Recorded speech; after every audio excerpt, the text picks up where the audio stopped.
Okay. Ready? Good evening. We'll call this meeting to order. I want to thank everyone for coming out tonight. We're going to start off with Pastor Joshua Ellerby leading our invocation. Mr. Ellerby, I would ask if you would remember Mr. Woodburn's mother and Mr. Saltzman's mother, as both have had a mother pass away in the last week. I'll certainly do that. Thank you. All right, let us pray. Gracious Father, we first and foremost come to you and we want to thank you for all things. We thank you for your grace, mercy, and the love that you are to us and not have for us, because you are love. And my prayer tonight, God, as we prepare to open up this commissioners meeting tonight and the matters of the people are upon the table, that you will guide the hearts and minds of every elected official who has the capacity to make decisions on behalf of this county.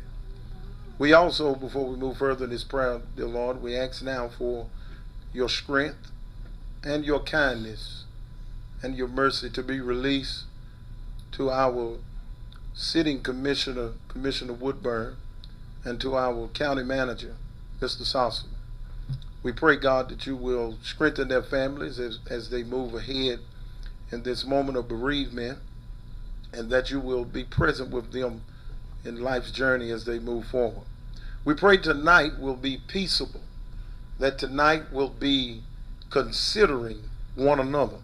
My prayer is in alignment with Paul's letter to the church at Ephesus, that we be kind one to another, and that we be forgiving, knowing that you have forgiven us.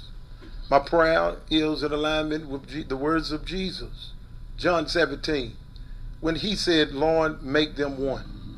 I pray, God, for unity in Anson County, that you will open our hearts and our mind to see that the picture is bigger than just us, but we collectively make up this county as a whole, and that everybody is somebody and everybody is special. Everybody means something to you. Yes. And so allow us all to mean something one to another, despite what our race and our gender, despite what our sexual orientation is. God, allow us to first love one another and to just show love towards one another, that we may be able to portray who you are to us in our own personal lives. And as this meeting go forth, we thank you now that this business will be handled properly, and it will be done so with dignity, with integrity, and with respect for all people. And we thank you, and we ask this in the matchless, the marvelous, magnificent name of your Son Jesus, Yeshua the Christ. Amen and amen. Amen. Amen. Thank you, Pastor Ellerby. Okay, I'm going to start off by reading the ethics statement. In accordance with the State Government Ethics Act, it is the duty of every board member to avoid both conflicts of interest and appearances of conflict. Does any board member have any known conflict of interest or appearances of conflict with respect to any matter coming before the board? If so, please identify the conflict and refrain from any undue participation in the particular matter involved. So are there any conflicts at this time? Okay, thank you. So, with no conflicts, do I have a motion to approve the agenda? So moved, Mr. Chairman. Second. Motion by Commissioner Mims, second by Commissioner Gatewood. All in favor, say aye. Aye. Thank you. All right. First, we're going to move into our public hearing. So can I entertain a motion to enter into a public hearing? Motion to open public hearing, Mr. Chairman. Second. A motion by Commissioner Woodburn, second by Commissioner Little Reed and Mims. All in favor, say aye. Aye. Any opposed? All right, thank you. So, the purpose of this public hearing is to consider whether or not to implement a moratorium on flea markets in Anson County. This public hearing is to gather evidence and information for the board to make that decision. All comments shall be restricted to the subject of the hearing as advertised, and all speakers should address the board in a civil and courteous manner. Each speaker will be limited to 3 minutes, subject to additional information requests or questions from the board. There was a sign-up sheet that was outside for the public hearing. We're going to start with the sign-up sheet. If you signed up, you're going to be allowed 3 minutes to speak at the podium. If there are any questions or comments from the board, we will ask you at that time. Once we get through the list, I'll open it up to the rest of the public. If you did not sign up, if there are any other comments or concerns, I'll ask you to come to the podium and address those at that time. I want to remind you this is only for the moratorium regarding flea markets in Anson County. We have a separate sign-up sheet that we will get to later in the agenda for public addresses to the board. If by chance you signed up by mistake on the public hearing and you want to talk in the public addresses later, we'll address that at that time. But for this public hearing, the only thing we're going to discuss is the moratorium against the flea markets. So at this time, we're going to start with Mr. Art Taylor. Mr. Chairman, Yes. if I may, everyone's going to be given their 3 minutes, but then the board can ask additional questions. That will not count against their 3. Is that correct? It will not count against your 3 minutes. You're going to have 3 minutes to talk, Okay. and then if we have questions or feedback or comments, that doesn't count in your 3 minutes. Okay. So, thank you. All right. Good evening, board. Good evening. Another individual did most of this research, but I'm going to read it here. And as of this morning, the following issues that still remain from the Burnsville Flea Market going forward.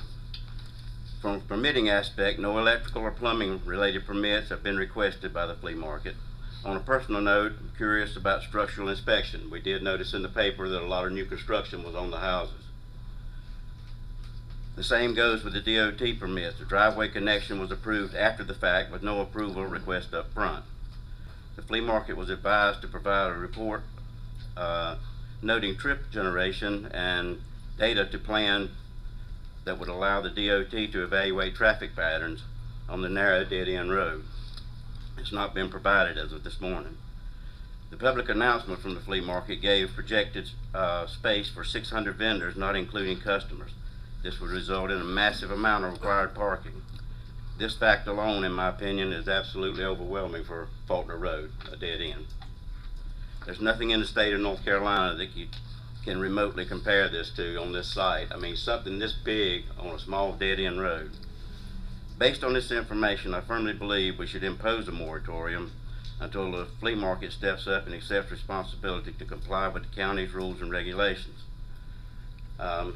That concludes this. Thank you for your time. But as an add to it, there's still a lot of unanswered questions and a lot of uncertainty that we're facing here. Does this meet the criteria that Mr. Forrest brought forth at the last meeting? It really doesn't, but it's a lot of concern for the people, like I say, with unanswered questions and uncertainties on our traffic patterns and everything coming into that small community. Thank you.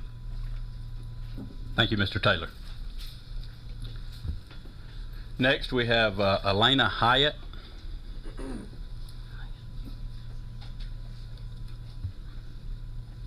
Good evening. Evening. My name is Elena Hyatt, and my family owns land on Faulkner Road. I don't have statistics to share with you, but I do want to share a little insight into how the flea market will personally affect my family. Let me start by saying I love a good flea market. Unfortunately, I don't think that is what we're going to find on Faulkner Road. Years ago, my husband and I used to love getting up early on the weekends and heading to Sweet Union, where we could find a good breakfast or lunch and then go treasure hunting amongst the wide variety of vendors there. Needless to say, we saw firsthand the gradual decline that Sweet Union experienced. We saw our favorite vendors slowly pull out there, and eventually the treasures turned into knockoff products and, for lack of a better word, junk. The last trip we made there was downright uncomfortable, and my husband decided that it just wasn't a safe environment for us to return to. We have heard countless tales of criminal activity that took place at Sweet Union after that, and considered ourselves lucky that we had opted not to go back. Now we are being assured that many of those vendors who were more or less evicted from Sweet Union will be setting up shop several hundred feet from my family's land. I'm sure that the owners of this flea market are wonderful people. If they have the wherewithal and the resources to realize their dreams, I think that is fantastic. What I and many others do not understand is this. Why would a business that would greatly benefit from passerby traffic choose a location on a dead-end road, literally in the middle of nowhere, where passerby traffic is virtually non-existent? From a business standpoint, that seems absurd, but from a personal and community standpoint, that seems downright suspicious. It's not that we don't want progress. We just want progress that makes sense. Unfortunately, as far as the new flea market goes, we don't have much to go on other than the reputation that was established at Sweet Union. Unlike some people want to believe, this business is not going to do anything positive for our property values. Who would want to move into our community knowing that they have to contend with that caliber of unwanted traffic and activity? That question leads me to my conclusion. My maternal grandparents and great-grandparents established 2 homes on our family land and provided my parents with enough land to have a home and raise a family. In turn, my dad worked most of his life to provide for us and add to our family's acreage. His dream was that he would have enough land to give his kids and grandkids to build close to home, just like my grandparents did for them.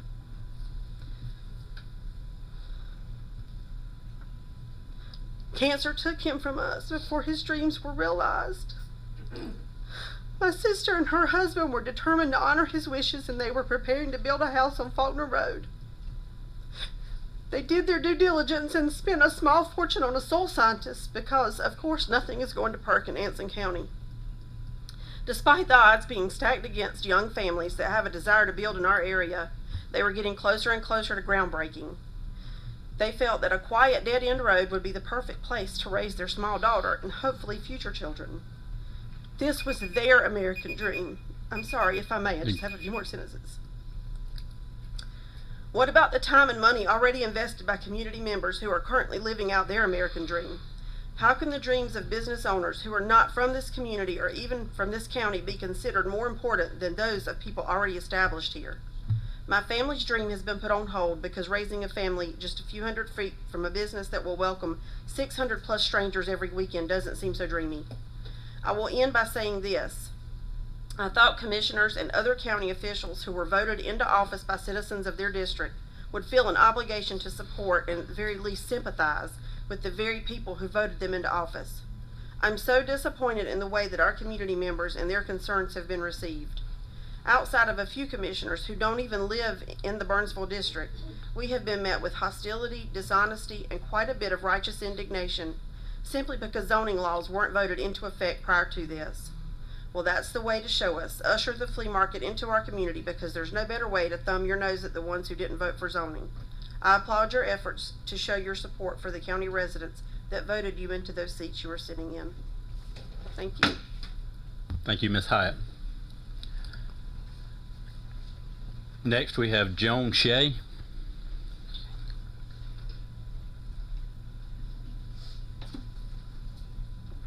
Good evening, commissioners and everyone. Thank you for letting me come up and speak. First thing a realtor ever says to someone who is getting a business going, if you want to purchase land, property, business, location, location, location. In light of that, I honestly feel badly for those owners who were told that this was a good location because that's a poor business decision. Additionally, several weeks ago, my husband and I stopped down at the flea market. We live not far. I felt compelled to pray with whoever the person was on site that was in charge. The man came over, Jose Diaz, and I told him, you know, I just came to pray. He let me pray with him, and I said, Lord, I don't even know who the owners are, but I know you do. He happened to be one of the owners. He and my husband got to chit-chatting and found out that he is affiliated with 3 flea markets in Fort Myers, Florida, where we lived for 10 years. Ortiz, LaBelle, and Immokalee. We have been to those 3 flea markets. We had to leave due to the gangs. We saw gangs, drug deals, and I don't know what else because we could not stay. It was not safe. If someone of these owners is affiliated with those groups, I am fully against having that kind of business near my house or anyone else in the rural area, and I am fully for the moratorium. Thank you. Thank you, Ms. Shea. Okay, next we have Christopher Borgstead. Yes, sir.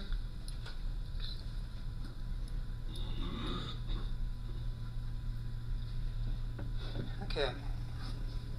So, a moratorium on a flea market because some folks are afraid of its impact on traffic, its safety, or that it'll bring strangers who may speak different languages, that it's concerning, there's uncertainty, a bad decision. You don't understand it.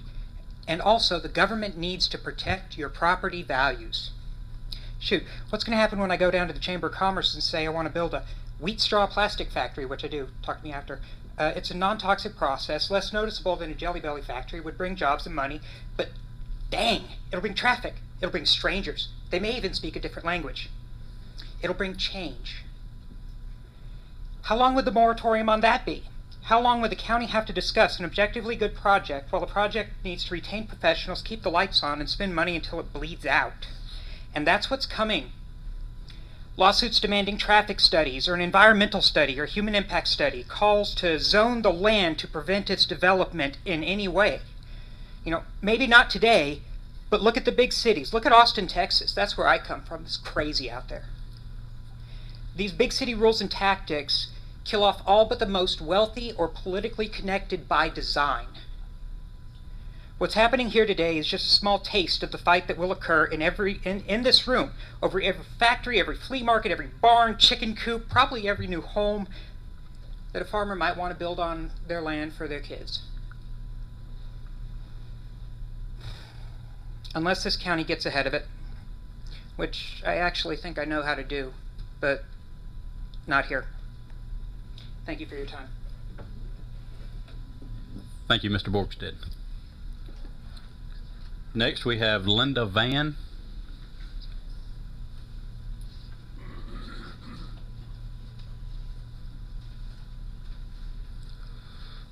Good evening. Good evening. I think y'all know how I stand on this subject. Throughout the past few months, coming to these commissioner meetings has been an enlightening and learning experience. The first meeting we attended, we were told there was going to be talked about a moratorium set forth on this issue against the flea market. It was even realized that it was even released in the newspaper and the news, and traffic study had been asked for. According to my investigation, there has not been any traffic study asked for from the NCDOT. There would be a zoning meeting, we were told, on April 16th. The date changed from April 16th to May 7th, and the public meeting is being held today. The next meeting, we're informed no moratorium, no chance. I found out no traffic study will happen, that the public hearing is now on today instead of May 7th. I feel as a community and a resident of this Anson County, we weren't told what some thought we wanted to hear. We were told what some thought we wanted to hear to give just a little bit more time for this to take place. After all the closing on this property on 1/12/24, the buyers were listed as Barnyard Peachland Flea Market. At the last meeting, we couldn't attend because we were notified so late to the public. I found it odd that we didn't know about the last meeting until about 3:30 in the afternoon, but the flea market was notified before the community was. I'm just curious, by the last meeting that I watched online, who was being represented in that meeting. It was hard to tell whether our community was being represented or just the flea market was being represented. Thank you. Thank you, Ms. Van. Next, we have Tona Diaz.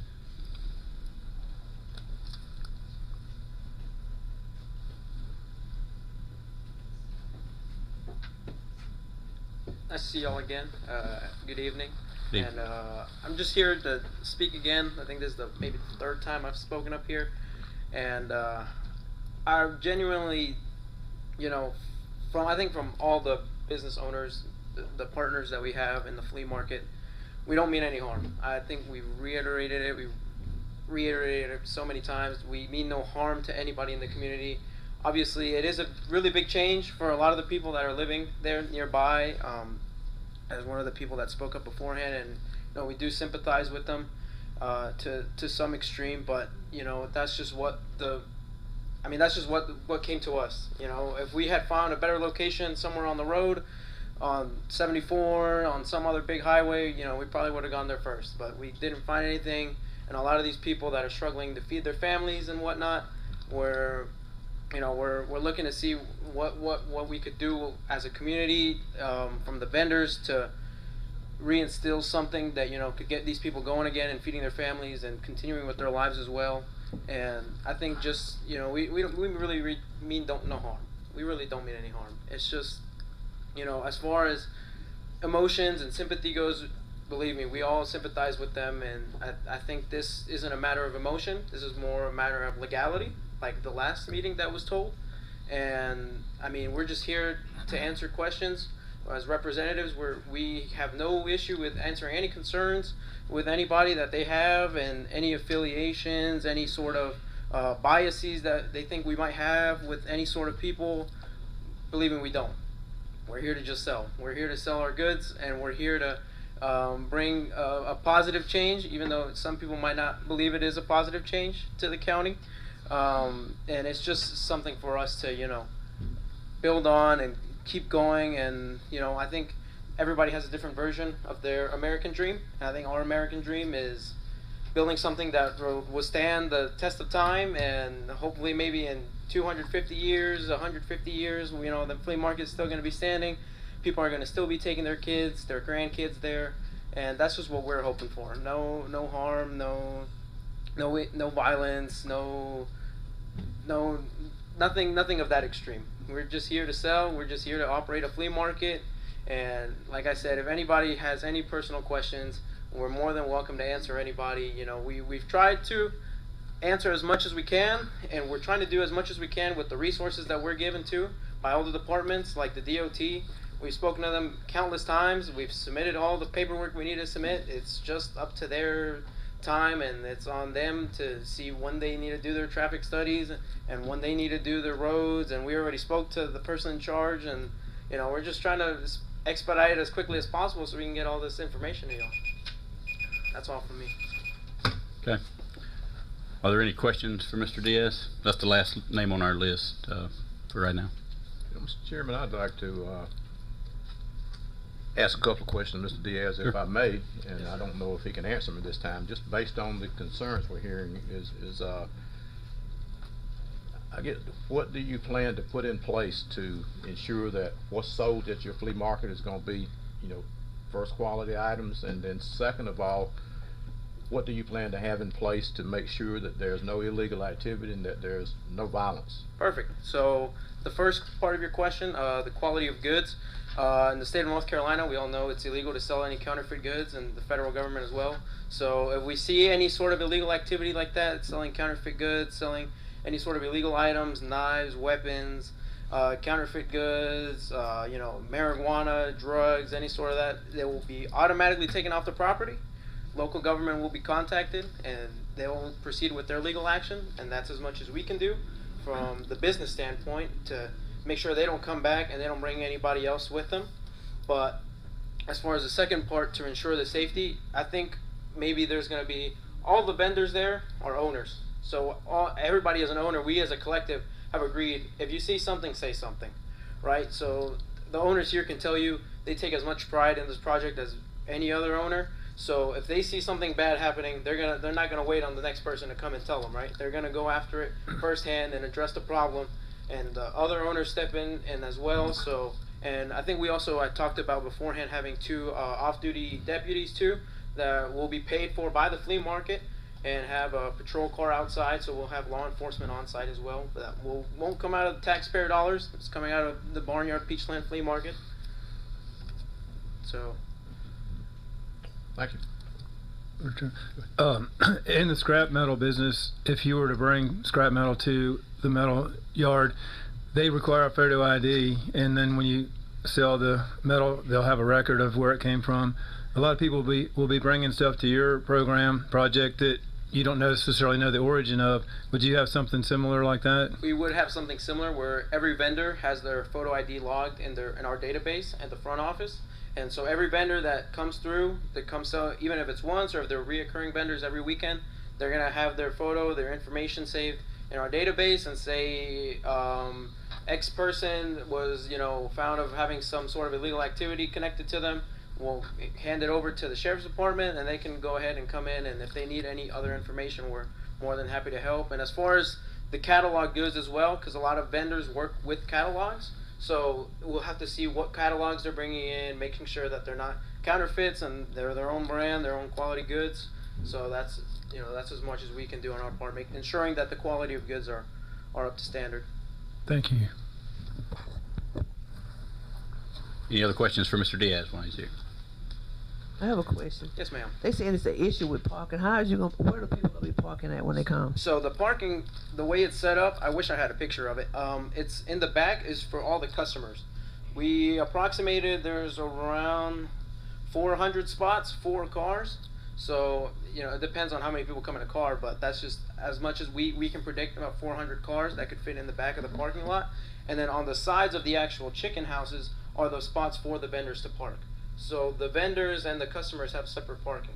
So the vendor will park right behind their booth, and that's where they'll be staying for the day, and then they'll move out, and then so there's no flow of interrupting traffic. And same thing with the traffic routes for EMS or police officers. There's a one-way road where EMS or police officers can get through the back, no issue at all. And same thing going out, it's all been cleared for that specific reason. I have a question also. Yes. So you said 400 parking spaces. Let's say there's 500 people out there. What are you gonna do with the extra 100 cars? The extra 100 car, it just depends, right? I've been to a lot of flea markets in my life. I've probably been to maybe dozens of flea markets all throughout the East Coast, and the flea market business is a unpredictable one. So I can't say for sure. Maybe one day it's a rainy day, we won't get a whole lot of cars, and some days we will. But that's just why we'll also have the management team to manage all the traffic. And God forbid that it comes to the day where we do have extra cars. Well, we can figure out a way to deal with the extra cars, whether that be unattended vendor spaces that aren't being used. We can direct people by there. We won't interrupt the flow of traffic on actual Faulkner Road. We'll have it inside the property, and we as the business owners and the management will be in charge of directing traffic and making sure that nothing happens. Okay, but you are aware that you cannot park on the side of Faulkner Yes, Road. of course. You have to be on your property. There will only be parking inside the flea market. No parking on the outside. We've purchased the signs that says no parking. So if we see any parking, they'll be towed at their own expense, and that's about it. They can come in and say, "Oh, why'd you guys tow my car?" Well, parked on the side of the road where it says no parking. So. Okay. Go ahead. And when having the officers off duty, but they'll be in uniform and they'll have a marked vehicle, have you arranged the amount that you would be paying them with the sheriff? Whatever their base pay is, I believe we had agreed on a price. I couldn't remember off the top of my head. I don't want to give a wrong number, but I do believe we've spoken to them beforehand about the price of the off-duty deputy. Whatever the price is, well, we're willing to pay. We're not gonna undervalue a police officer, especially when it's public safety. So we pride ourselves in make sure everybody's safe. Sheriff, do you mind if I quote the amount that I thought you quoted me? Because I heard that there was going to be $40 an hour. Yep. And is that correct? 40? Okay, so I just want people to know they're going to pay an amount that somebody might want to work for. They're not paying minimum wage. Yeah, we're not. So. We don't want to pay nobody minimum wage. Mr. Diaz, can you address why the architectural drawings have not been submitted yet? So it's a process where we actually have our architect here, but it's a process. We have our structural engineer, we have our electrical engineer, and then as far as the plumbing engineer goes, we haven't really had to decide yet because we're not even open yet. So we can't install bathroom facilities as a set building. So we will have portable restrooms, but they will be designated, and we have spoken with the health department on how many we need and the adequate amount. So it's a process where I believe we have done our structural first, and now we're just waiting on our electrical engineer to finish up his drawings so they can submit it to our architect so that they can get all the drawings together and present a nice big blueprint to y'all so you guys can look over it, make sure everything's up to code, see what the actual project is and how it's laid out. So if you guys have any questions, you guys can address it, to us and Mr. Rudy Claire. Okay. I see Mr. Gaskins in the back. Mr. Gaskins, once you receive those drawings, can you tell us the process that your department will go through? We'll look at them, Rodney and I, we'll make sure everything's up to code, switching over from an agriculture building to a mercantile. Mr. Gaskins, can you come up to the podium so they can all hear? Once we get the plans, I'll talk with Rodney, environmental health, we'll review the plans, bring it up from an agriculture chicken farm to a mercantile, where they sell goods like a flea market, malls, and then after that's approved, depending on the county's moratorium, everything's gonna go, we issue the permits.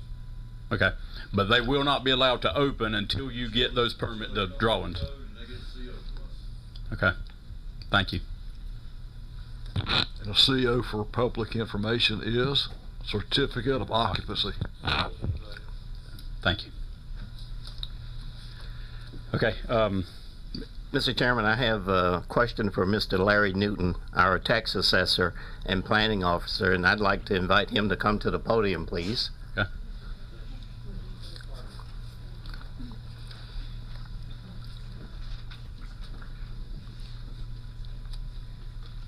okay. Larry, I'm glad I'm a county commissioner and not the planning officer or tax assessor in Anson County right now. A question, Larry, that has been raised repeatedly regards the internal review committee, the county's internal review committee. Could you just briefly tell us what that committee does?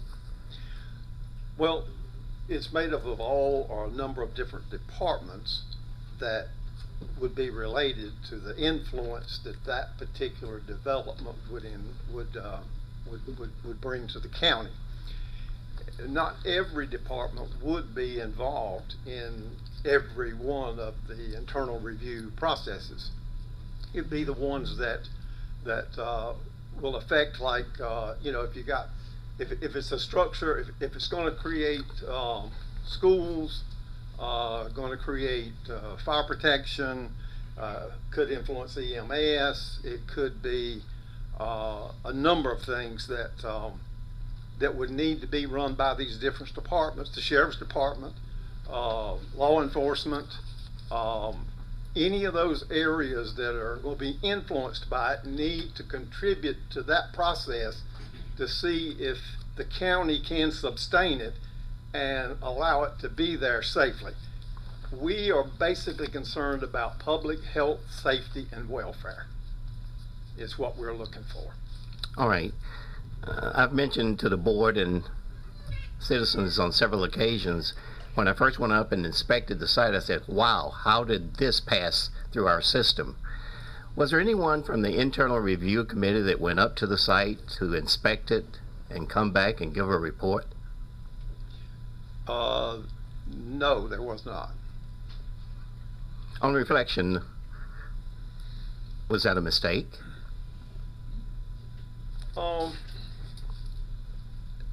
When we met the internal review committee and knew the project, then at that point information was put into place to know what to expect and where we needed to reach out to get help on. And that's when, Keith and Rodney and myself and others got involved. But no, I don't think it was a mistake. I don't. Okay. The close proximity to Hopewell Methodist Church, certainly within a mile, was that a consideration? No. And we have to keep in mind too, with no zoning in the county, with public health, safety, and welfare the issue, people have a vested right to do what is lawful on that property. Zoning is the cushion that either slows that down or stops it and brings it into more focus to whether you allow it or you don't. But outside of zoning and no zoning, people have a vested right to do what's not illegal on that property. And they have that right even in consideration of the impact it could have, potential impact it could have on the community and the citizens that's resided in that area, lived in that area for many, many years? Well, what I think is I don't think the internal review committee was a complete failure by any means of the imagination or even thought. I mean, what Keith is involved in, what Rodney is involved in, the sheriff's department is aware of it. In other words, I think the things that were at the front and needed to be looked at was a result of us getting together to begin with. In other words, to reach out to these departments to see what needed to be done, because no one person knew exactly what everything was going to have to be done or involved in.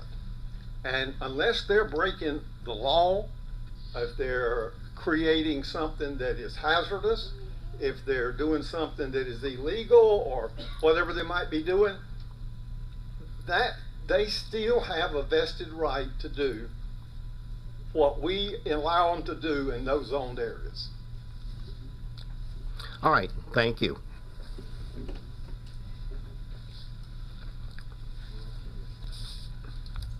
Okay, at this time, is there any other citizens that wish to speak on the moratorium issue that did not sign up on the sheet? We've completed the sheet that everybody signed up on. Okay. Are there any other commissioner concerns, comments regarding the moratorium?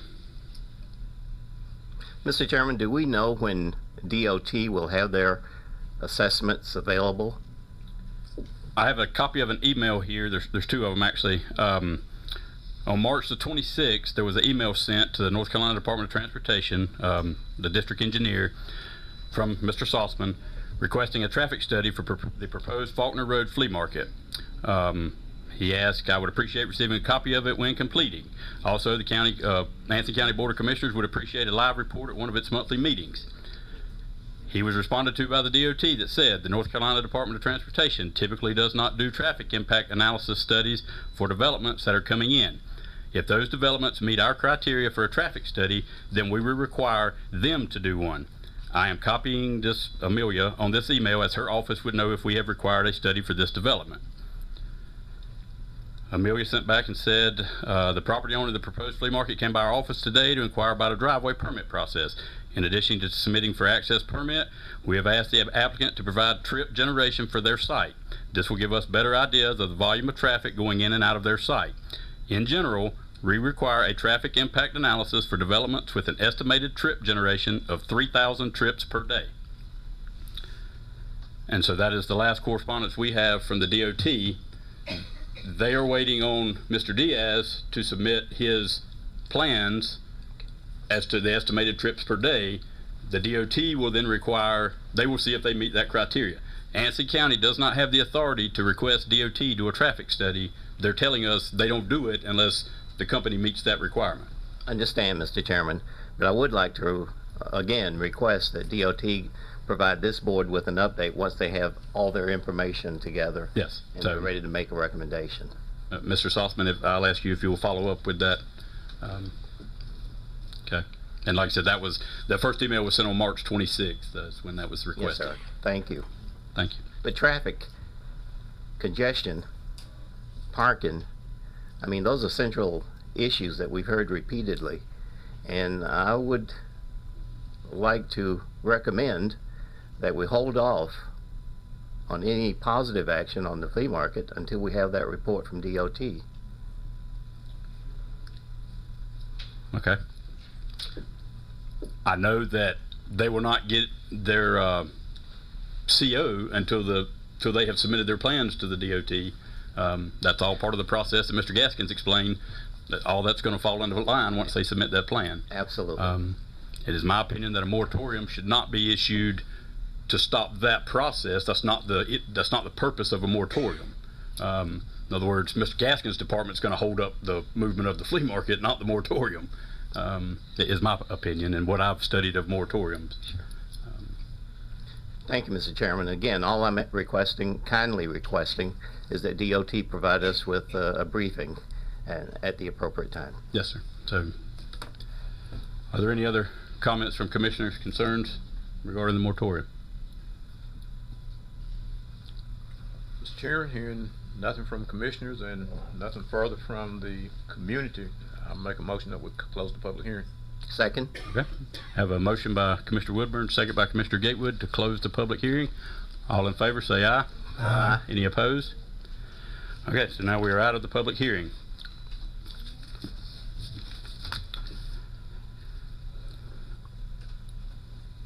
Is there any action that we want to take coming out of the public hearing in reference to the moratorium? I'll entertain that action at this time. Hearing none, I'm going to make a motion that we do not move forward with a public with a moratorium, implementing a moratorium at this time.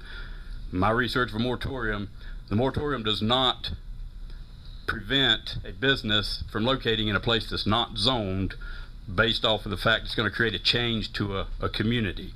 A moratorium is issued only if it meets certain criteria that our county attorney has stated previously. So at this time, I do not think it justifies implementing a moratorium.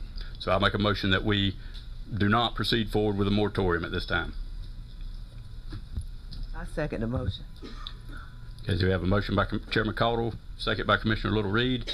Any other discussion? I just want to point out that all of the regulatory authorities are still in place with or without a moratorium. They're still going to have to comply with the building permitting. They're still going to have to comply with DOT. They're still going to have to comply with the health department, and they're still going to have to comply with EMS. So with or without a moratorium, they're still going to comply with all the regulatory authorities that they would have to otherwise. So I just want to point that out. I think the only other thing that I would add to that is, provided it moves forward, this operation would need to be monitored so that, you know, if anything happens that's illegal or not in the best interest of the community, that it be dealt with at that time. Absolutely, and I agree with that. We do need to monitor it. Again, I reiterate, a moratorium does not prevent that. We address that once this thing is started. Is my So, opinion. excuse me, Mr. Chairman, is it the Board of Commissioners that will do that monitoring, or will it be the sheriff? The sheriff's department, just as he would any other business conducting illegal activity, whether it's a flea market or anything else. If he will monitor that. All right, thank you. And by his 2 off-duty deputies every weekend would be the first line of defense. Also, I would say the community as well, if they, the ones that, you know, live in that area, if they see anything going on, if they're made aware of anything going on, that information be either passed along to those deputies or actually brought to us so that it can be addressed, I would think. And the operators of the flea market themselves, if y'all see things you don't like, obviously the sheriff would want to help you with it. Okay, any other comments, concerns, discussion? Okay, hearing none, all in favor of not proceeding with the moratorium, say aye and raise your right hand. Any opposed? Opposed. Is that six for yes, 1 opposed? Okay. So the motion passes to not move forward with a moratorium at this time. Yeah, under the circumstances, as bad as I hate to, but I guess that's where we are. I agree, so thank you for that. All right, at this time, we're going to move on to the rest of our agenda. The consent agenda, just one thing, the property tax refunds. I have a motion to approve the consent agenda. Second. I have a motion by Commissioner Little Reed, second by Commissioner Gatewood.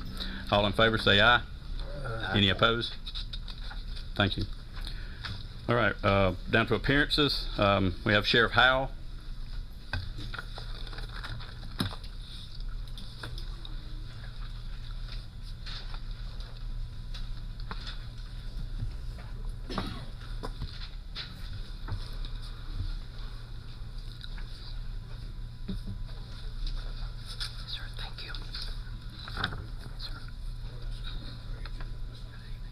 How you doing? Good to see you.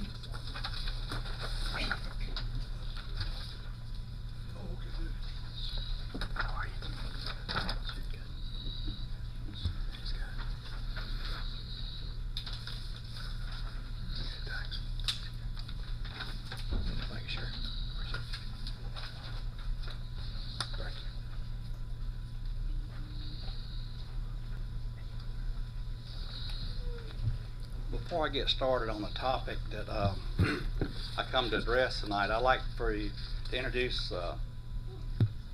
some of my staff that we've recently hired in the last few months, and give you some of their accomplishments to show what caliber of people that we are now hiring in Anson County. Stephen Marsh. Sir. Stephen went to BLET and SPCC. There's about 65 blocks of instruction to 68 blocks of instruction. Then you take a state exam. For his class, he had the highest average or highest score on the state exam in his BLET class. Yeah. Howard, Corey Howard. Of those 65 tests, he had the highest average of testing in all those blocks in his class. He also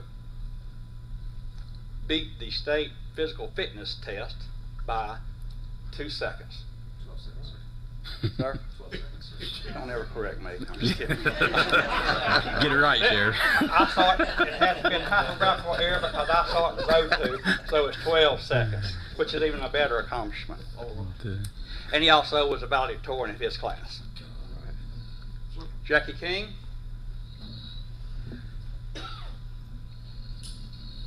Sinead Dumas. Wilder Coon. Taylor White. Taylor was in a different class from some of these guys. She went through the Richmond County program, and she had the highest average of those 65 tests at the end of the block of instruction. She also was chosen as the most outstanding cadet by the director of BLET in her class.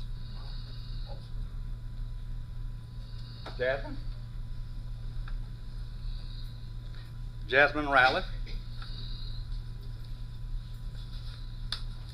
A Miracle. Leak.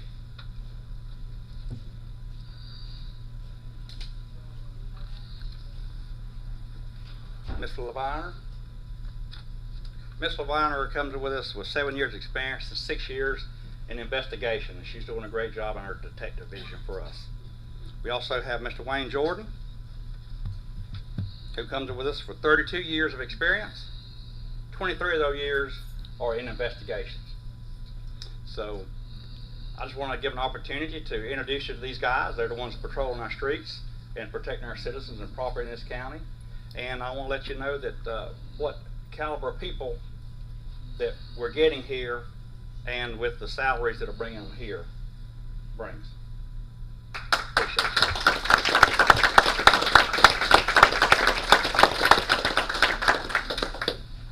I just want to say thank you to the ladies and gentlemen for what you do for this county, services you provide.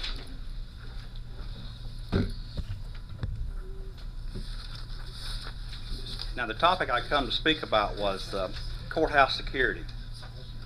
There have been some meetings over at the courthouse, and the Superior Court resident judge here is pretty adamant about following the Sheriff's Association guideline for having courthouse security and this implementation of those guidelines, even down to having a meeting every quarter about the guidelines. The last meeting I went to, Manager Sossman was there, Commissioner Caudle and Commissioner Bricken was there, and I heard words like being held in contempt and some other strong language that a judge would use when things may or may not go their way.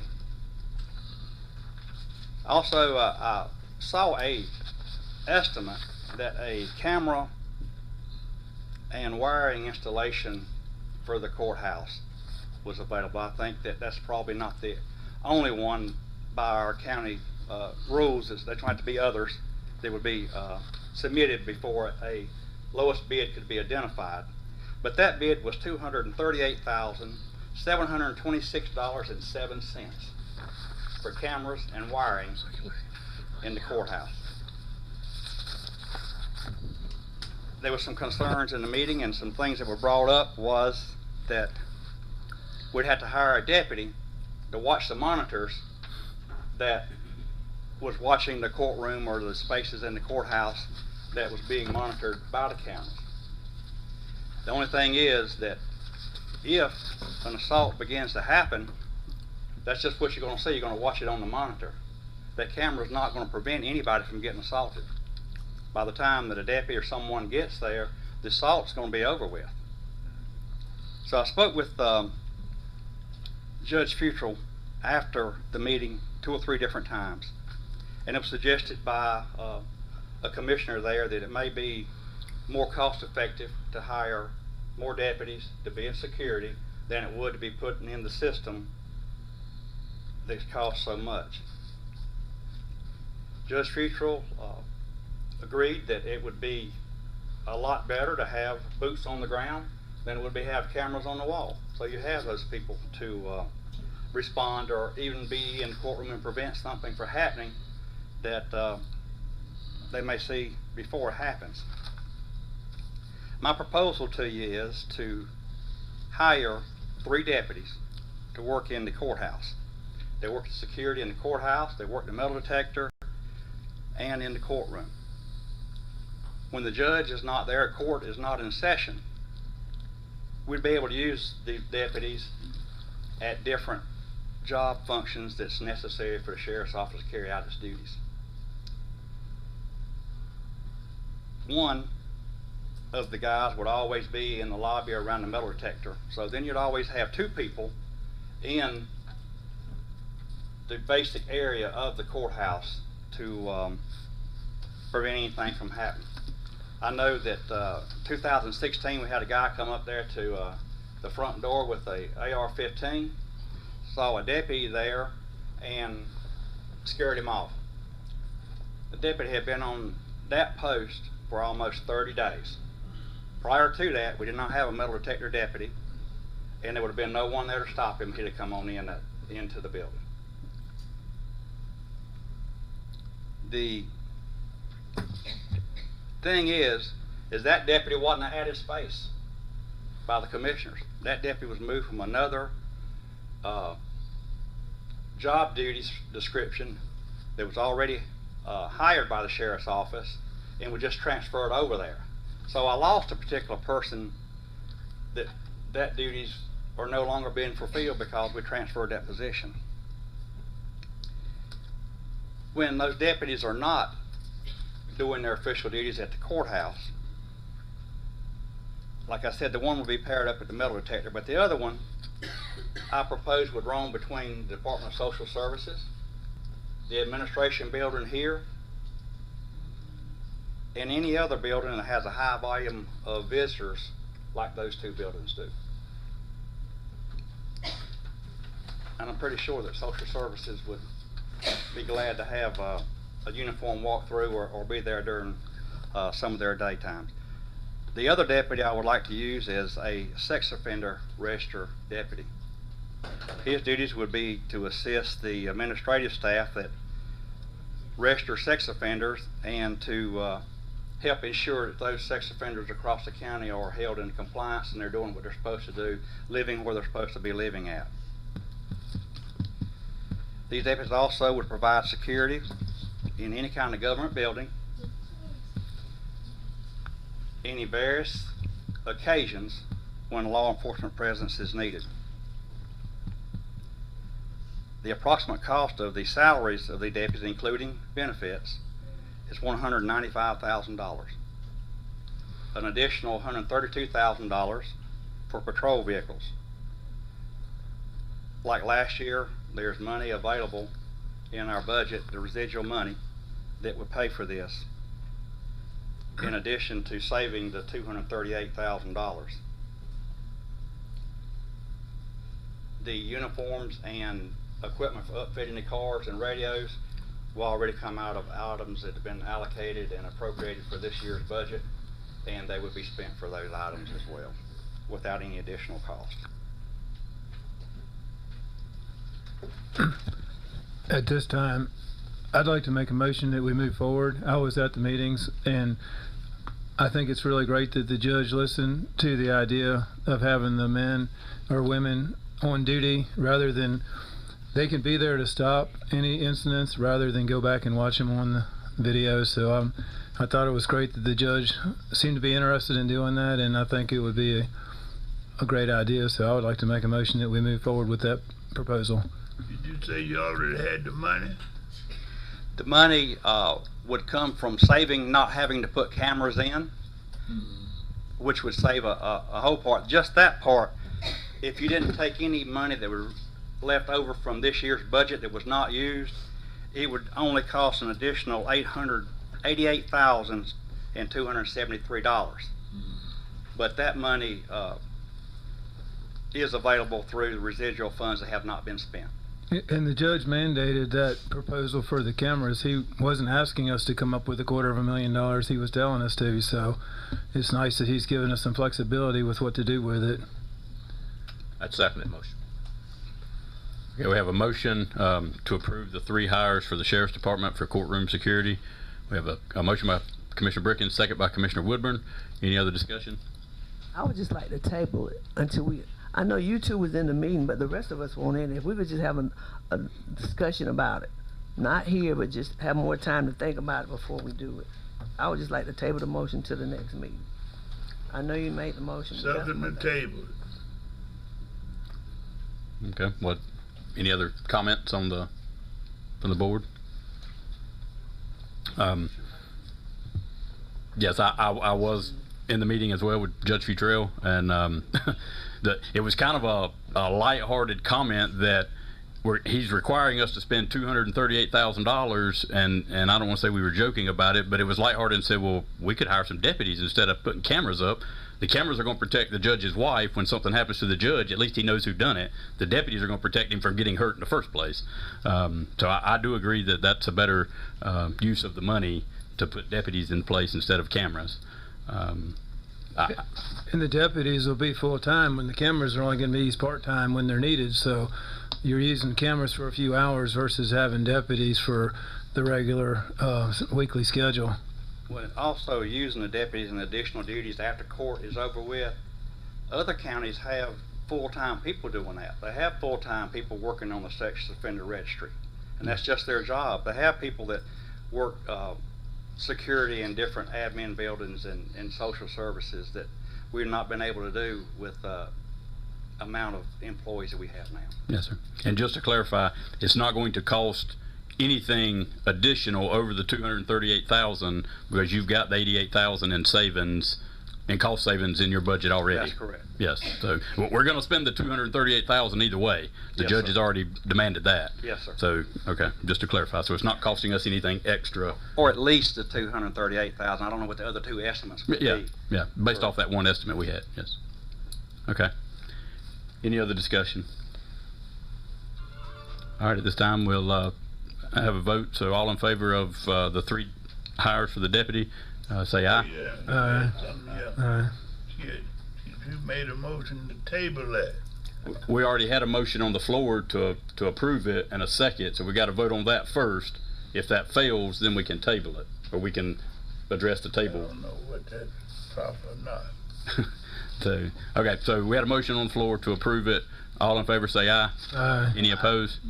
All right, 5-2 in favor of it. I'm not opposed to getting the deputies. I just wanted to table it so we could talk about it more. Y'all talk with the y'all had a chance to talk with the judge. We didn't. We just hearing what you saying. Not saying that's not true, but we would just like to get more details in it too. That's all.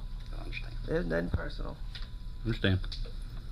I would like to clear up something else too earlier that may have been not a misstatement, but maybe I think when Mr. Newton was talking, he said that maybe the sheriff's office had been notified to sit on the committee or some information about the flea market. No one at the sheriff's office knew anything about the flea market until after that y'all did. So I'm not.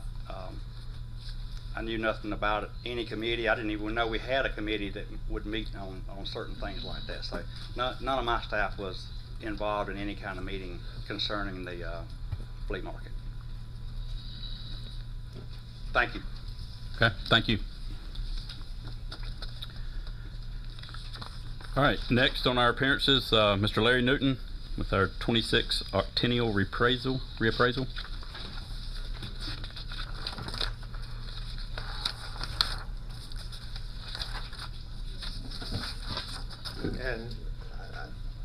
address the comment that was just made. I made a suggestion that the sheriff's department ought to be there.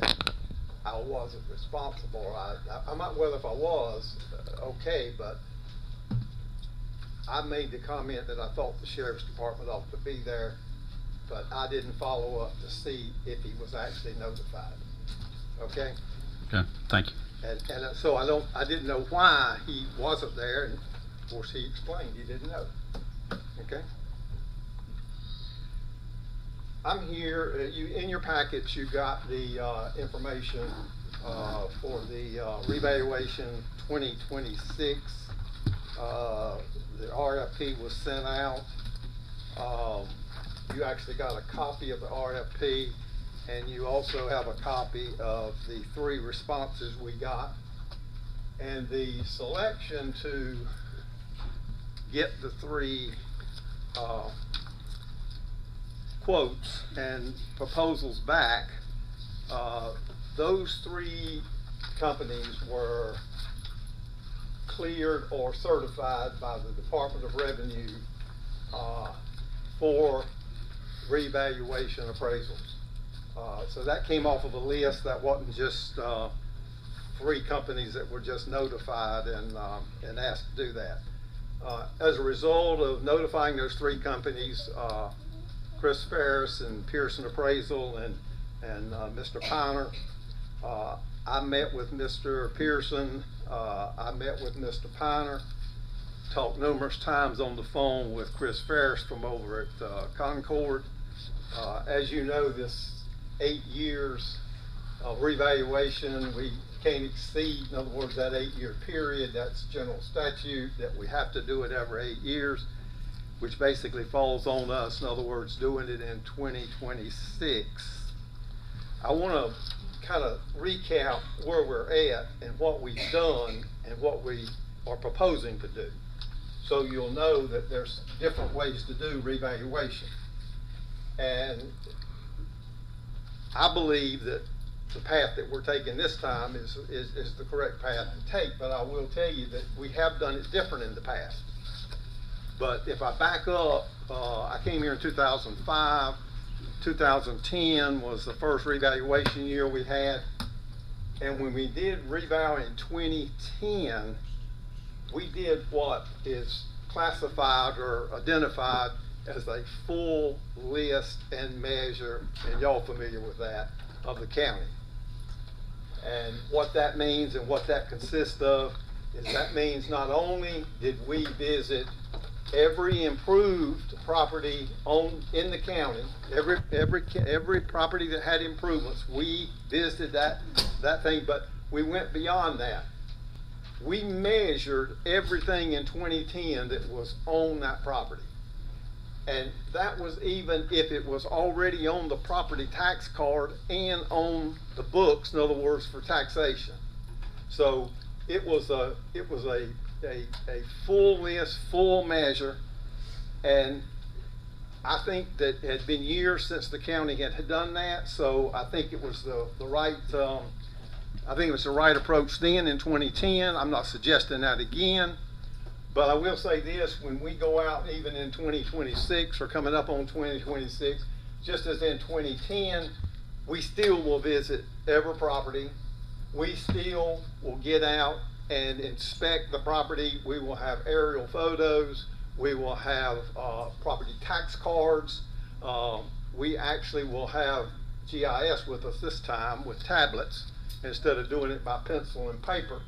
But we will actually look at the property tax card and what's on that property, and we will, in other words, not remeasure everything that's on that property tax card, but everything that is not on that property tax card will be put to that tax card to be taxed. Now, that's regardless of whether it's permitted or not permitted. If it was permitted in the process of the years, in other words, that we don't revow, it'll already more than likely be on the property tax card. But you know and I know not all people get permits and they fill things without it, but we pick them up and they're still taxable whether they were ever permitted or not. But anyway, in 2010, we measured everything. 2018, we did what we call a walk around, and it's the next level down from a complete list and measure. But I will tell you this, we still have the property tax card. We still have the same information we had when we measured everything in 2010. We still look at every improvement on the property, and everything that is not on the property card goes on the property tax, on the database for taxing. But you gotta also remember, the difference in this is we don't remeasure everything that we did in 2010. That's really the only difference that you have. We still pick it up if it's there. It's permitted, not permitted, it doesn't matter. We still pick it up there. And so for 2026, this RLP was a repeat of what we did in 2018. And I think it's appropriate. I think it's all we need at this point. We will still be on the property. Now, and I like to tell you that we would be on every property in the county, but we won't, because some of them have no improvements, and some of them you can't even get to, because some of them are landlocked. But anyway, but if it's got an improvement on it, we'll get to it because it's accessible by somebody through some avenue. So in 2026, suggesting we do a walk around again. We'll measure, we'll pick up everything that's not being taxed at this point. That's all improvements, permitted, not permitted. They will go on the tax books for taxing. So it's pretty thorough. Now, some counties will do, and this sounds ridiculous, but it's true. Some counties and some appraisal companies will do what they call a drive-by. They'll pull in the driveway, look at the property tax card, verify eyesight that they can't see anything else that ain't there, and they pull off. To me, that's a waste of money. You can't see around the house, and you can't see what's in the backyard, in other words, unless you get out and inspect the property fully. But I'm suggesting that we do a repeat of 2018 for 2026, and I believe in 2026 we're going to see a tremendous increase in values. I'll speak a little bit about 2010 and 2018, but in those 2 years, there was a lot of, there was increase, but nothing to the level we've seen it now. And in 2018, we didn't do a lot with the land values. Yes, we raised the land values in the western part of the county. We raised the land values in different areas where you could see sales, in other words, was driving the value up. But you have to understand, when you do the whole county, we know that it's all not the same and it's not all level playing field. But you also have to understand that these are not guesses, or these are not assumptions that things are better. These values are being set by bona fide sales. In other words, whatever it's sold for in that area, we've got like 120 different neighborhoods in the county. And so it's sales driving those values. And I think from what y'all observing and I'm observing, sales are way up.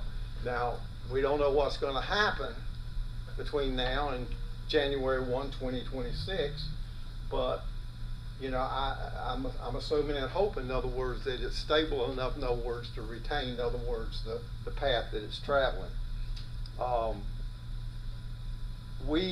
This time we'll be doing things a little different in the field. We've been doing, and there will be photos made. There'll be photos made again of every property that's in the county. Several photos, and they will be available online for you to see. In other words, with the new software we have in the tax office. We're also, instead of doing pencil and paper in the field, we'll be doing tablets this time. In other words, and instead of coming in, bringing in the paper sheets and putting the information in the computer, it will upload at night into the computer itself, and we won't have to do the data entry. But I also want to say this, with the new system, the system is basically running right now on overrides. And I say that if properties are on overrides, that means that the system's not actually calculating the value you see that's being taxed on. And the reason it's on overrides, we know that when you switch from one software to another and you got calculations for all different areas and influences, there's rounding up, rounding down, and you're probably not going to come up with the same penny at the end of the total. So most of the system is running on overrides now. The only thing that's coming off overrides is what data entry we're doing right now physically. But when we take it off override, we always know what value that we have, and then we get a value with the new system calculating to see how close it is before we actually just turn it over, in other words, to the new system and say, this is what you got. So we're running on overrides. We'll be double checking those values once we especially get in reval, because that's when every value will change, not so much by y'all's rate, but in other words, by the figures we come in from the sales, in other words, the studies that we've done of the values in the county. So it's a little different this time with the equipment we got, with the way we're going to approach it to some degree. I think, I don't know that I really want to say a figure, but if things continue on the pace they're on, you're going to see a tremendous increase in improved properties and really unimproved land values. Mr. Chairman, may I? Yes. Mr. Newton, you've used that term tremendous twice now. Mm-hmm.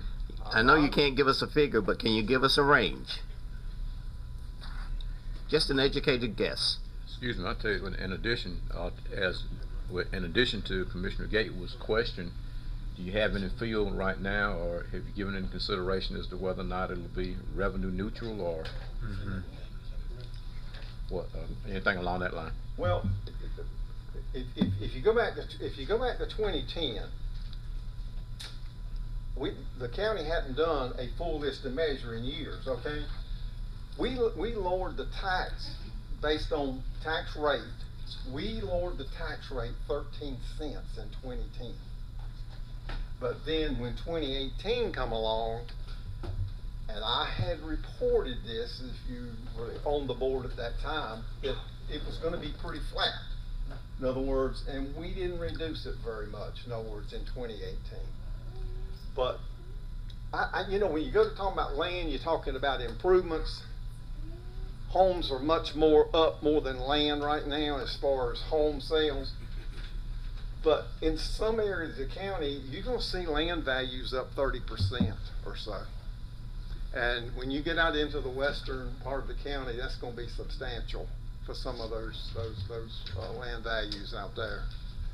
But and that all depends on the economics between now and January 1. But you have to understand, we're going to back sales up from 2024, like we are now. We're going to be taking sales from now up until we set those values.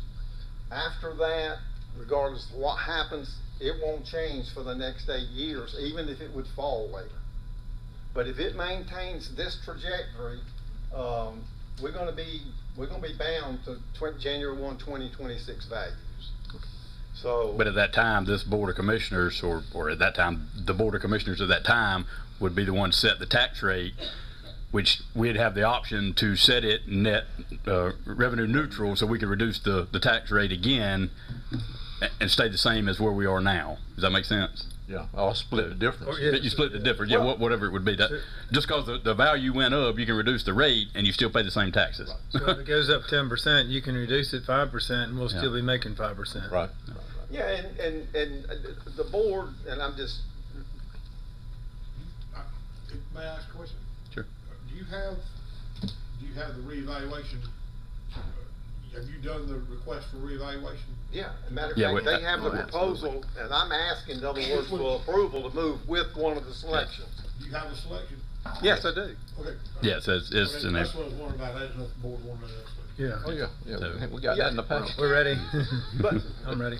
But let me say this, and this is not a critical statement about the activities of the board and how they approach revaluation or even setting the tax rate, in other words, beyond that, but it's specific on revaluation.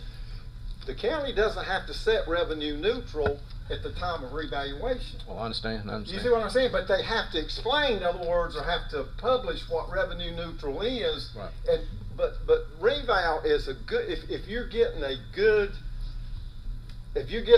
like 13 cents. Mm-hmm. I would have to I'm going to use the term squirrel some of that. In other words, to catch up. In other words, where you got behind. No. And you can do that, and I think that's something to look at. In other words, when I'm sorry, I couldn't help it, but it's not illegal, and it's it's prudent to do that. In other words, a lot of counties won't go back to revenue neutral, and even now, like now where we're at in 0.777. Some counties, when they get strapped for cash, they want to go into the fund balance, and they want to pull money from the fund balance to keep the tax rate from going up. Now, I'm not saying that that's a bad move, but that's a serious move, and that's the move that says that I'm already starting out underneath. So I'm projecting, in other words, that new construction's gonna pick up and bring me back level, because I done stole money somewhere else that I'm basically indirectly gonna have to put back before you come out, in other words, on the upper side of that scale. So, I mean, when I see that happen, and I've seen counties do that they go into the fund balance to keep from raising the rate, I am not an advocate of that, because it can cost you down the road. But we're not trying to set it tonight. Just net neutrality or revenue neutral is just an exciting thing. So we're just expressing that we're happy about it. The prospect. Well, and so I feel like, in other words, that we will have a good experience in 2026. Yeah. Based on assets on the ground and the values that they're selling for. Mr. Chairman? Okay, yes. Mr. Newton has done an excellent job Yeah. with his presentation tonight, as well as with his request for proposals. And he received 3 excellent ones. I read through all of them. So I'm ready to make a motion that we approve Pearson Appraisal Services for the 2026 reappraisal of Anson County properties. I will second that motion. For discussion, Chairman. Okay, so let me catch Ms. Cannon up. So we have a motion by Mr. Gatewood to approve the Pearson Appraisal Services, second by Commissioner Woodburn. Any discussion? And the discussion would be, are you satisfied with their proposal? Absolutely. Okay. Okay, so any other discussion on the Pearson? If not, all in favor say aye. Aye. Any opposed? Thank you. Thank you, guys. Thank you, Larry. Thank you, Mr. Newton.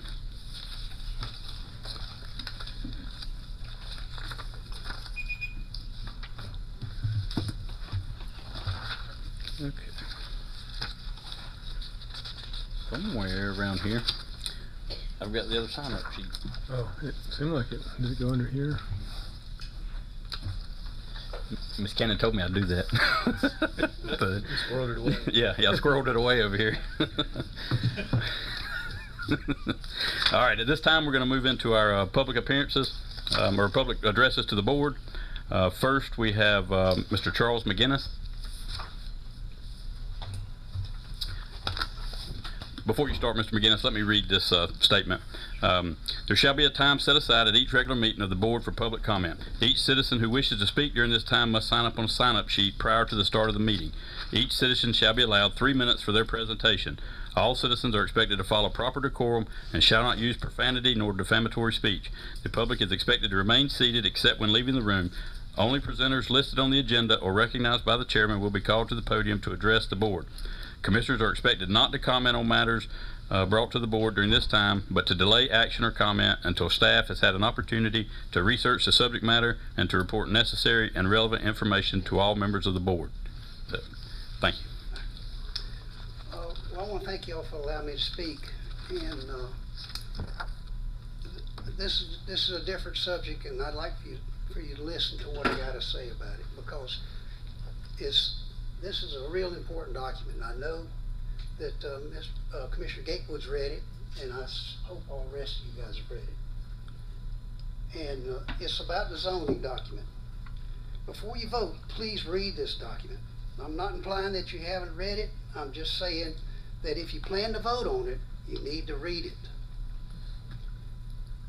Why am I asking you to read it? Because if you read it, you will see why I think the following conclusions are true. First, this document is very well written. It's better than the 2005 document, and it puts the 2021 zoning effort to a shame. It also shows how fortunate we are to have Lynn as our county manager. He's done a fantastic job. Second, if this document is properly implemented, it will have a significant impact on this county for generations, not just next week, generations. And I am convinced that it will be a positive impact. Now for the downside. Approval of this document without proper planning is placing the cart before the horse. One person cannot handle it. If you plan to dump it all on Larry Newton, or anyone else for that matter, without additional planning, resources, and funding, you shall also expect it to fail. Also, like the 2021 zoning attempt, it continues to cater to corporate polluters. The language in this document encourages further expansion of toxic waste, which is already affecting our health and the quality of life. You were elected to represent the citizens of Anson County, not corporate exploitation. And finally, due to the decline in population and tax base, this county may not have the necessary funds and resources to effectively implement this document. Approval of funds, resources, and planning should be included in this document before it's voted on. Otherwise, well, it's going to be a repeat of past history. I believe this zoning document will work well for Mecklenburg County and Union County, where the financial resources are available. I don't think it will work for Anson County unless it is simplified and tailored to our available resources and talent. Thank you. Thank you, Mr. McGinnis. Next, we have Joan Shea.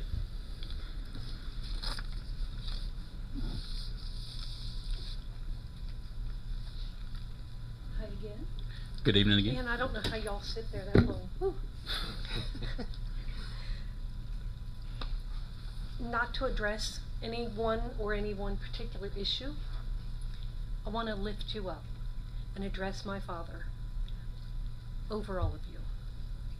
Father, I lift up this Board of Commissioners and all the support people, the people who have lost mothers, that you would comfort them, that you would put your hand on them. Father God, that you would lead them by your hand, not what I think, not what anybody else in this room or in this county thinks, because we are your children. Father, I pray for your guidance and direction over each one of these men and women. They have a hard job and they're here to serve. I pray that you would lead them in a way that would honor you in everything they do and say. And finally, Father, now to him who is able to do incredibly more than anything we can ask or even imagine, to him, to you, O God, be the glory in all things, every decision they make, every vote they make, whether it's zoning, the flea market, the taxes, it doesn't matter, Lord. I pray your hand of grace. I pray your special understanding, knowledge, and wisdom over each one of them.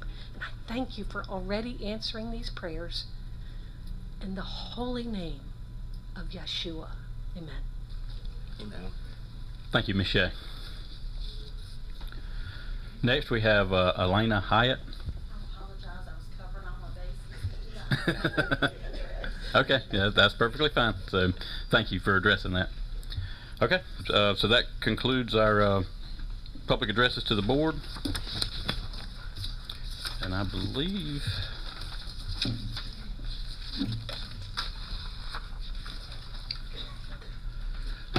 unless the manager, you ever anything to report at this time? Nothing really, except that I know I usually get asked how the budget's going or how the audits are going. The audit's going really good. That's predicted to still finish up the 23 audit by June, and we're hoping to come in maybe a little earlier. That'll make us all happy. The budget's well underway. If anybody's looking for me, I guess it's next week starting. I've got multiple budget reviews. We've got like 25 different departments, and so a good number of them have already requested to meet with our finance director and me to talk about their budget requests. So if you call, I will call you back, because I'll be knee deep or neck deep in the budget. So I appreciate Ms. Shea's prayer, because it's going to be a big budget. But when I say big, it's always a big undertaking. I don't mean that it's going to be growing. What was that word, Mr.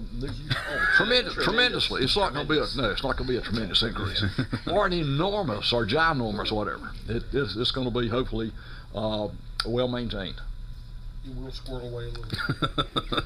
Hoping we can squirrel away some money. Squirreling away money is not a bad thing. My grandmother's told me that. Yes. Okay. Anything else? Nope. The 74 East sewer line. Mm-hmm. It's underway, not as fast as I'd like, but at least it's moving forward. Okay. Thank you for that.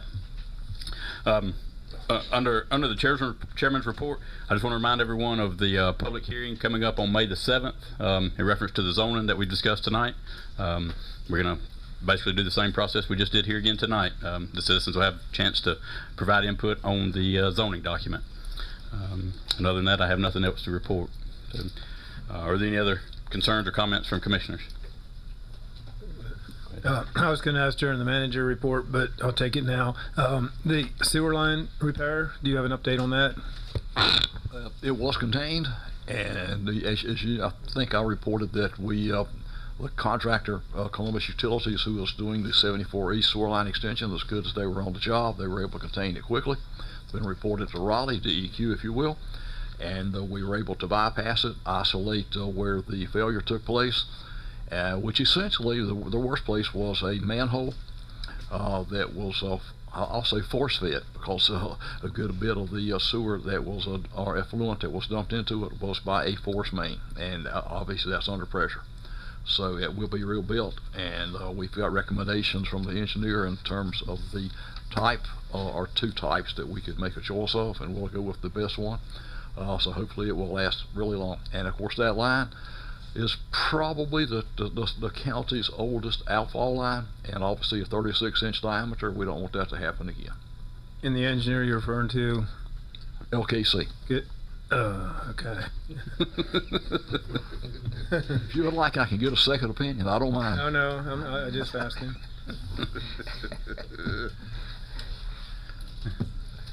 Since we have Hazen and Sawyer, I just wondered why we might not consider them. I guess LKC made that recommendation. I can actually get one from my Hazen and Sawyer without any trouble at all. All I have to do is ask. Yes, sir. I would recommend we do it. We ask the question. I'd like to see that as well. Okay, you got it. I'll make it happen. Okay, thank you for that. Yes, Mr. Woodburn. I'd just like to thank all of the commissioners and clerk, the county manager, and the attorney for coming by, and for the also the sheriff and all the expressions of sympathy during the passing of my mother. Well, thank you all for that.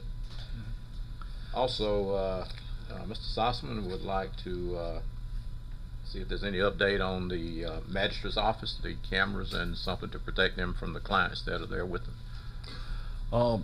I'll say Mr. Small's here, so I know he has looked into that. We haven't been able to start that project yet, but we haven't forgot about it. We're working on it. that would be probably the cameras there would be a little separate, if I'm not mistaken, from those that were in the main courthouse, if you will. Yes, this is separate, because Right. this is one, a camera and a monitor in the magistrate's office, so. The cameras, that project's already been awarded. Okay. I was originally told that it would take about 2 months to install for the entire building. Was that about 80,000? Was that the approximate price quote? I don't remember what the bid was, because that was through the IT department. Okay. Is that for the sheriff's department? No, that's for the magistrate. No, Magistrate yeah, office, okay. yeah. It's for the whole building, for the sheriff's office. But it includes the magistrate, because I know that was a concern that been brought up to us, what, 18 months ago? Yeah, So, a lot yeah. of When we did the walkthrough for the bid process, we walked into the magistrate's office to include that in the bid. Because sometimes there'll be someone at 3 o'clock in the morning down there. Yeah. Okay. All right, thank you, sir. And I guess the last thing, and Mr. Manager, you may have given us some information on this. You know, we did the tour on the water filtration plant, and I was wondering if anything was being looked at as far as the real serious issue we got where the chemicals have spilled at the water filtration plant. The water filtration plant, we're actually going to be moving the chemicals from the location where they are, if you remember the tour that we went on, and putting them in a better place. I mean, like we know, that plant was designed initially as a 2 million gallon a day plant, then expanded multiple times back in the 60s, and for whatever reason they were left there intact. But we're going to put them in another location, make sure that they are protected, because one thing we have to do is to make sure sunlight doesn't get to them on a steady basis, because that would make them deteriorate quicker. All right, thank you. And I think the new code has a lot more of a containment requirement as well, right? The new code has containment new one for that, as well as for a number of other issues that we're involved in. For instance, at the airport, if we decided to build a fuel farm as it grows, then obviously I call it a bathtub type fixture that you put it all in. You're familiar with it, I know, from your past life. Yeah, that's good. Okay. Mr. Saltman, can you give us an update on the shoring project at the water plant, since he mentioned that? Yes, sir. If there were, I call them stiff knees. That's probably not I think they called them scaffolding, because it looks like a scaffold, if you will. But it's actually steel that was put in place between the two floors. And obviously the floor that was being supported was where those chemicals were located that Commissioner Woodward asked about. And so that has been done. And we're continuing to move with the other projects. I've actually asked Brandon Gardner, who's our chief engineer with Hazen and Sawyer, to set us up a meeting with DEQ in Raleigh, whether they want to come here or we go there, in order to go ahead and start pleading our case for another round of funding. That would be tremendously more than the monies we got in the last 2 years from the legislature, because I call it retooling the filtration plant, which I think we can definitely do based on the engineer's analysis, and we can get that done. It's going to be a multiple year project. Obviously we have to keep it running while we're rebuilding it. It's not unlike building an airplane while you're trying to fly it. And one thing I'd like to point out, we do have the priority list that Hazen and Sawyer prepared, showing us each one of the main issues with the water plant, so we can all, if we're going after grant money or whoever we have contact with, we'll all be able to look off that same list and the priorities of the major repairs that are needed. So I appreciate Mr. Saltzman with Hazen and Sawyer providing that list. You're quite welcome, and we need it. It'll be like I guess our playbook, as if you were playing a sports game, whether it's football or basketball. Okay. Yes. If y'all would indulge me a moment, I want to tell the board what happened on Friday. We had the courthouse closed down early. We had to cut some hearings short and everything, because we had a member of the public, at least one person, that was infected with bed bugs, and you know how serious that can be. The judge halted the courtroom, cleared out the courtroom, shut it down, and we could not find an exterminator. Spoke with resident Superior Court Judge Futrell, Chief Judge Wilson, Clerk of Court Mark Hammond, and they all agreed that we needed to get on this. Fridays, if you'll know, a lot of the exterminators don't work. Call Wendell Smalls over here, and he took it upon himself, and he got it all done. We've been in court for 2 days now and have had no other issues. I just wanted the board to know that he handled this on his own, and he got it done, and I want to thank him. And the judges and the clerk wanted to thank him as well, too. So I just thought I'd take this opportunity to tell y'all what a fine job he did on a moment's notice. On a moment's notice. Thank you, sir. Thank you, Mr. Small. Mr. Attorney, this is probably a dumb question, but I'm good for asking those. How did you determine that a person was infested with bed bugs? They raised their hand, came to us, and were itching, and then reported. They said they got the bed bugs from our bathroom. If anyone knows, nobody else had bed bugs but that one person, and that person left. All right, thank you. Thank so you. we believe they brought them to the party instead of getting them at the party. So, I mean, just so you know, that was it. So all right. We stopped all that. So thank goodness. Thank you. Okay. I'm sorry, Mr. Chairman. Thank you. I know it's funny. Had that gotten out of hand? Oh yes, sir. Yes, sir. That is a serious problem. Yes, sir. So. Because there were prisoners from the jail there too. Yes, sir. So we couldn't, we didn't want to infect that. We didn't want that. It's very infectious. Yes. Well, thank you again, Mr. Smalls, for taking care of that. So, all right. Any other concerns, comments from the board? Hearing none, I will entertain a motion to adjourn. To adjourn, Mr. Chairman. Second. You got it? All right, all in favor say aye. Aye.